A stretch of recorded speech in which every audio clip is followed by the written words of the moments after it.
make like 18 an hour. And you want the BMW, Yeah, right? I want a BMW. Okay. I'm 26 years old and I'm in $95,487.73 worth of debt. The worst credit report I ever saw was a guy who actually had 3 bankruptcies on his credit report. All right, today's video, as always, is full of car loans and credit card debt. A lot of questionable choices and a lot of regret. Welcome to the channel. I'm Mike, and here we talk about money, cars, avoiding debt, and keeping more of your paycheck. If that sounds good, hit that like and subscribe button and drop a comment. What do you do for a living? I was bartending, but they promoted me to an hourly manager. Okay. So that's why I'm trying to get a nicer car.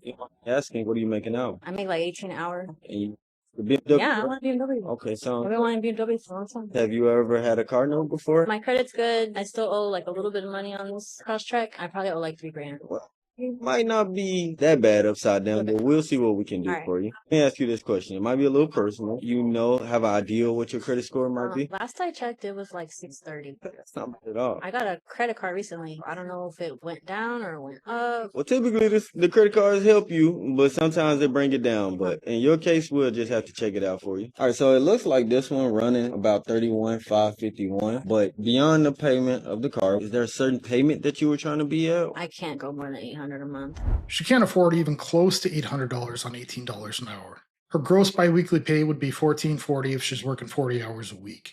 That would be almost 28% on a car payment. That's just reckless. You can't go more than 8. No, that's just too much. I agree. I think, 800 for anything is a lot. but- 700's pushing it. Okay. 600's fine for a Beamer. Okay. So what would make you get it today? We can get it at 500 today. That'd be great. Okay. But I know what kind of car it is. Did you have an initial investment, aka a down payment? $2,000. $2,000?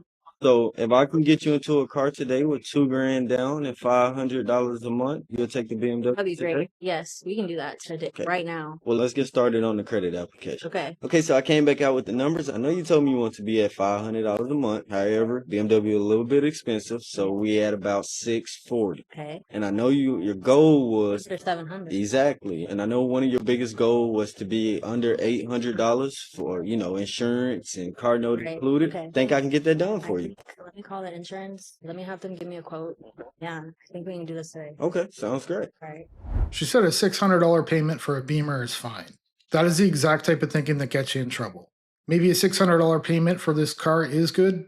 Maybe it's even the best deal around, but it doesn't mean you can afford it. We wanted the Range Rover, so I got it done. You're looking at $2,000 down, but that includes your Maryland sales tax and everything out the door. Oh, for real? Took me a little while, obviously, because of credit and all, but we're good on it. That's all I need, and I can pull up. That's a Land Rover. It's very difficult to get financing for a vehicle like that, second chance, with $2,000 down. You're looking at a monthly payment of $423.23 a month. Dang, man, how many months? It's going to be a 5-year loan. And even the APR is not bad because, like I said earlier, credit is a little lower. Everybody was giving you over 20%. I was able to get you roughly a 15.99. What did it round it out to be? You're looking at roughly 18,000. Oh, 18,000 total? Yeah, that's taxes, tags, everything. Let me give you a rough estimate. Yeah, 17,825. That's hella good. When do you want to come check it out? I can come up there tomorrow. Okay, what time works for you? I get off at 7 a.m. today. I'm working at the club tonight. I can come there at full. Sounds good. We'll see you tomorrow at 4. All right. So he's already had trouble with his finances in the past. And for a second chance, he decides to finance a vehicle that's known to be unreliable and expensive to repair.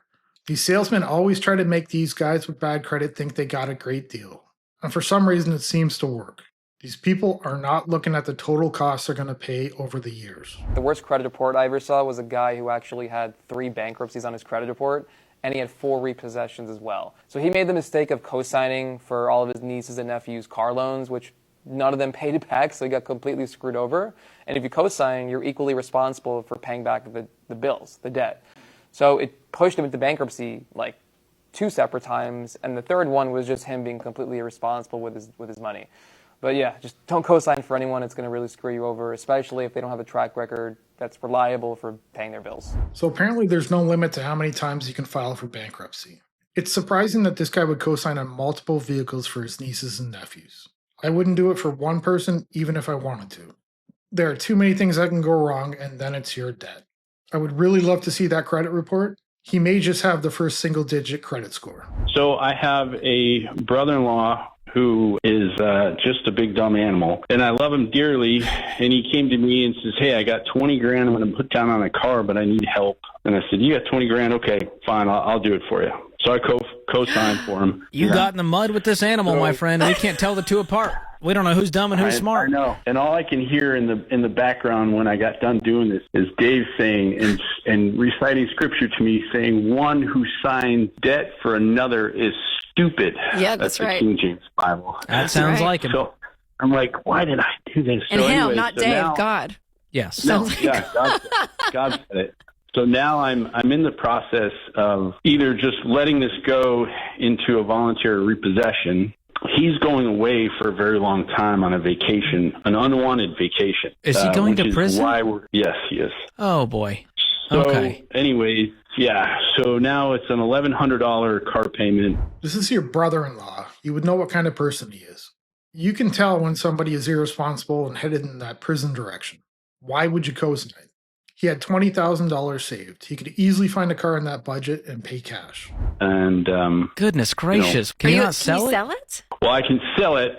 So either way, I can sell it. But right now, the buyout is 62 on it, and to sell it, it's going to be around maybe 50. Is that private party or is that trading? Maybe. Yeah, that's private party. Okay, so you're going to be you're 12 yeah. underwater. He obviously has no money. He's going to prison. None. And do you have money? I do, but I don't want to do this.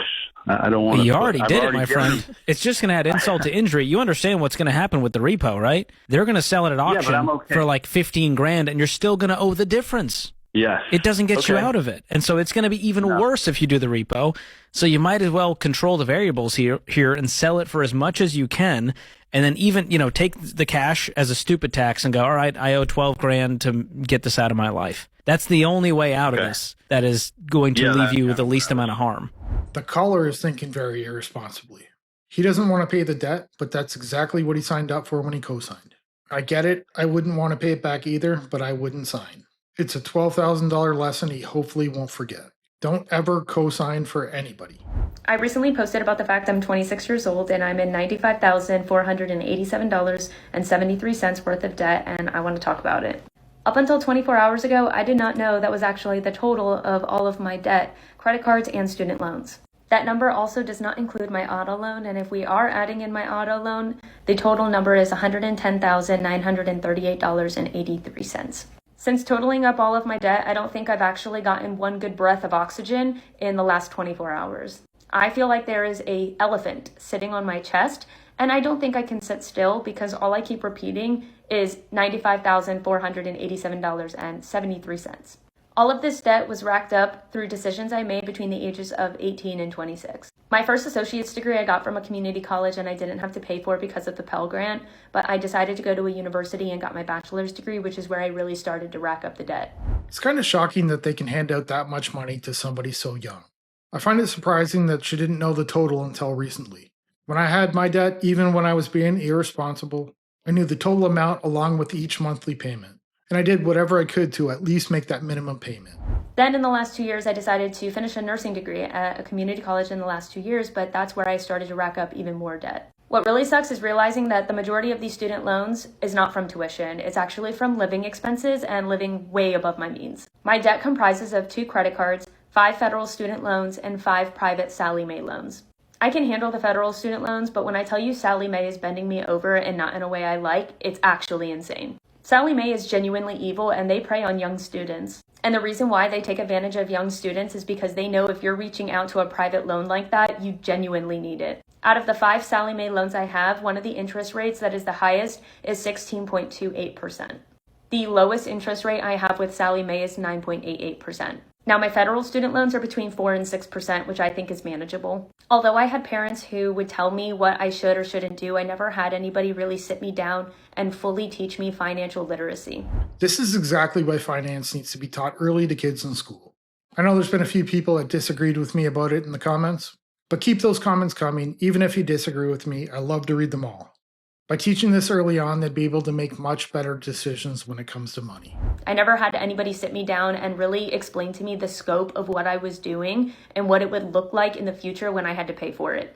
In the moment, all of the student loans just felt like fake money because they just kept coming and I just kept spending. I don't regret any of the experiences I've had between the ages of 18 and 26 or any of the things that I've done, but I do wish that I managed my finances way better than this. I think what's even more sad is a lot of these student loans were going to rent, which my rent was around $1,200 a month, and that's been consistent over the last 2-3 years. Thankfully, I do have a finance bro as a boyfriend, and he is really great at managing money and managing wealth, and so I am working with him to do a snowball effect. If I snowball all of my loans at the current rates that they are without consolidating them, I can pay all of this off by 2032. Having that paid off by 2032 doesn't sound too bad for that amount of debt, but it's still a very long time. I completely understand the feeling of fake money when it comes to student loans. When I had mine, the last thing I would think about was paying it back. It did feel like free money at the time, but it turned out to be real. And it took about 10 years to pay mine back. Now, if you watch the video from yesterday, I had a clip from a young woman that was around $85,000 in credit card debt. This next one, she talks about some of their spending. I'm going to start a series talking about some of the most impulsive purchases that we have made that led to $89,000 in credit card debt. The first one that I'm going to start with is one of my favorites. My husband used to travel a lot for work, and when he was home, I was a full-time college student and I worked part-time, so we still didn't see each other a whole lot. There was one time that our schedules were finally going to line up. He was able to take a week off of work, and I had a break from school, and we wanted to go on a vacation. Mind you, we had no money to go on a vacation. We started looking at all kinds of different options, and the one that we ended up landing on was to go to Disneyland. At the time, we lived in Washington State. This is a big one I keep seeing. People that can't afford it are going on vacations and they're putting it on their credit cards. I know a couple right now that's doing it. They're charging a new trip and they haven't paid off the last one. And we were going to drive down to Disneyland. It was about an 18-hour drive, and that's what we did. Again, we did not have the money to do this. So what did we do? We applied for a new credit card because the ones that we had at the time were already maxed out. So we applied for a new credit card, got approved. I think that it was like $5,000. I really can't remember. But we got approved and we planned the whole Disney vacation on that credit card. We did the hotel, we bought the tickets, we paid for the gas, we paid for the food, we paid for the souvenirs, all of the things on that credit card. Maxed it out. Here we are 10 years later, still paying for it. So this is just one example of my impulsivity and the mess that it got us into. And now we're paying it all off. There are so many better options than maxing out a credit card for vacation.